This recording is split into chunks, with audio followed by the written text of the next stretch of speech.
I've used and recommended the MSR Evo Ascent Snowshoes for years, but after 15 years of hard use, I'm finally retiring my pair. And I recently upgraded to the MSR Lightning Ascents.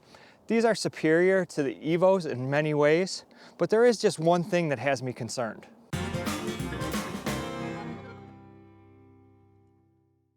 MSR has a long pedigree of making great products for the snow and cold, and great products in general. I own a bunch of their stoves, I have their tent, and I think I have like 6 pairs of their Evo snowshoes for my family. And these MSR Lightning Ascents are the top of the line product in their snowshoe lineup, and in my opinion, also state of the art. I went with the 22-inch version of the Lightnings, which matches the size of my Evos. This is good for a load of about 180 pounds. They also make a 25 and a 30-inch version, along with a women's version, which is just slightly narrower to match a female gait.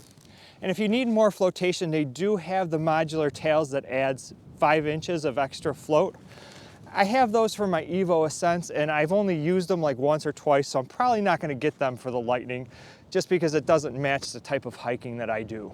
The Lightning Ascents are pretty light, but they are 4 ounces heavier than my Evo Ascents. These are 4 pounds 3 ounces, but it's mainly because it has this aluminum frame that goes all the way around the snowshoe, but this is the key to its traction.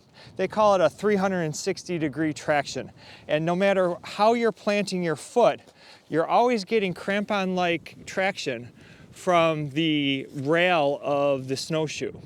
It does have a pretty beefy crampon that you can really kick into the ice. But what I really like about the Lightnings over the Evos and even the Revos is it has these extra bars on the bottom that provide quite a bit of traction, especially on the downhills. Unlike the Evo and the Revo series that has a plastic molded deck, the Lightning series comes with this TPU coated nylon that MSR calls ballistic grade. And this is actually one of my concerns with this particular model. All of the MSR Ascent series snowshoes come with what's called a Televator. Other manufacturers will call it a heel lift. And it's simply this bar that pops up in the back, preventing your heel from going all the way down on the snowshoe. And this is handy for when you're going uphill. It reduces the stress on your calf and your Achilles. And when you're going uphill, it actually feels like you're climbing a staircase. I highly recommend upgrading to the Ascent series snowshoes if you're going to do any kind of mountain travel. And the main reason I went with the Lightning series is I really wanted to try out the new Paragon binding. These are really easy to put on and adjust, and even easier to put on with gloves, which is really important in the winter. I just got back from a trip from the Adirondacks where I put several miles on these, several thousand feet of elevation, and I found the binding to be extremely stable compared to the Evo Ascent series. And I also didn't have to adjust it at all that whole trip.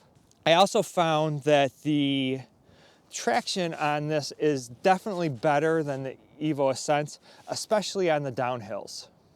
Because of the different type of decking, the Lightnings are a little bit quieter compared to the Evo Ascents.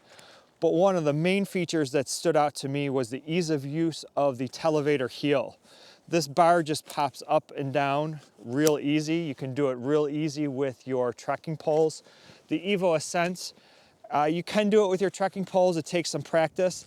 They pop up pretty easy, but getting them down can sometimes be a chore. And I found myself raising and lowering that bar a lot more on the trail, and it made it a lot more comfortable and a lot less fatigue.